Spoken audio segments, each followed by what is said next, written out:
Ini Rick dan saya melarangnya mandi selama 100 hari. Tiada mandi atau tukar pakaian. Hanya sikat gigi dan kadang cuci tangan dengan air, itu sahaja. Melalui Rick, kita lihat perubahan kulit, bau dan rambutnya tanpa melayan permintaannya. Minggu pertama agak tertahan. Peluh itu sendiri hampir tidak berbau. Ia terdiri dari air dan garam.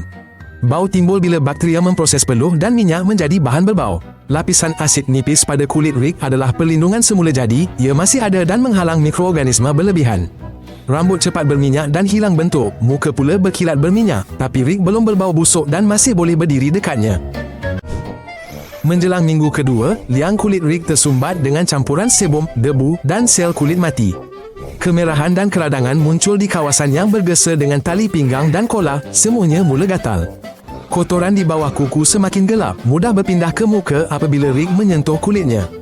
Kulit di hidung dan dahi terasa tegang dan mengelupas. Air bersih dan kain bersih pasti membantu, tetapi aku melarang Rick menyentuhnya. Hari ke-30, sebulan berlalu, bintik hitam pada kulit kini jelas kelihatan dari jauh. Akar rambut meradang dan menjadi benjolan yang menyakitkan. Bakteria penyuka lemak selesa di sini, geseran pakaian dan tali ransel memburukkan lagi keadaan. Dinding liang kulit pecah, isinya merebak ke kawasan bersebelahan dan keradangan semakin teruk. Pakaian kotor bertindak seperti rumah hijau hangat. Ia mengekalkan lembapan dan garam. Geseran meningkat dan kulit sukar bernafas. Di lipatan, kulit membengkak dan memutih. Ia mudah teriritasi dan sentiasa pedih. Baunya menjadi pekat dan kekal. Ini kerana aroma baru sentiasa bertambah kepada bau lama. Deodoran hanya menyembunyi bau, bukan menghilangkan kotoran. Kekeringan sebenarnya membantu kulit. Di kepala pun sama keadaannya. Kelenjar minyak melincirkan rambut dengan lemak. Rambut melekat menjadi kusut. Kelemumur bertambah teruk. Kulat suka haba dan lemak. Ini pesta sebenar bagi kulat. Di muka dan kepala Rick ada makhluk kecil. Mereka makan sebum. Makhluk ini lebih selesa dengan lemak berlebihan. Kulit kepala gatal. Di bawah kudis, ia lembap dan panas. Oleh itu, keradangan berlarutan lebih lama. Kaki paling menderita. Kasut dan stoking memerangkap kelembapan berjam-jam. Kulit antara jari membengkak, merekah, gatal dan berbau hapak. Ini selalunya permulaan kulat kaki. Kuku di tepi memutih dan mengelupas akibat kelembapan berterusan. Sebarang cala di sini adalah pintu masuk kuman. Rick tidak kerap mengeringkan atau menukar stokingnya. Pada bulan kedua tanpa mandi, gigitan serangga dan cala kecil lebih lambat sembuh. Kulit Rick penuh kotoran dan kuman. Badannya menggunakan tenaga lebih untuk melawan. Bakteria kulit biasa membiak dan menyebabkan jerawat kecil bernanah. Masalah dengan rakan bermula lebih awal daripada penyakit. Orang menjauh dari Rick. Minyak wangi tidak lagi dapat menyembunyikan bau.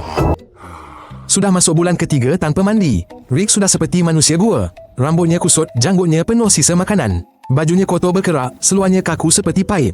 Baunya kekal melekat dan melengket. Kakinya berjangkit kulat. Luka bernanah ada di bahagian geseran. Lapisan pelindung kulitnya sudah lemah. Iritasi mudah menembus kulitnya. Risiko komplikasi semakin meningkat. Rick merayu untuk sekadar mencuci mukanya. Bagaimana orang zaman dahulu hidup tanpa mandi? Zaman batu, orang jarang mandi. Mereka hidup di udara terbuka. Air diambil dari sungai. Semua berbau sama. Asap api dan pakaian sederhana menutupi bau. Di Eropah zaman pertengahan, tidak mandi itu fashion.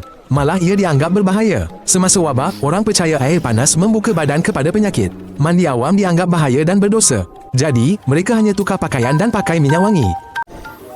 Sementara itu, 100 hari tanpa mandi telah berlalu. Rick kini berendam dalam air suam, lama dan nikmat. Dia mandi dengan rakus namun berhati-hati. Dalam beberapa hari, kulitnya akan tenang dan mikrobiomnya kembali seimbang. Namun, kebersihan berlebihan juga berbahaya. Sabun keras menghilangkan lemak pelindung dan merosakkan keseimbangan mikrob. Kunci keseimbangan itu mudah: mandi air suam bila perlu, guna sabun lembut, pakai pakaian bersih kering dan pastikan pengudaraan baik. Ringkasnya, jangan jadi busuk. Langganlah Rick.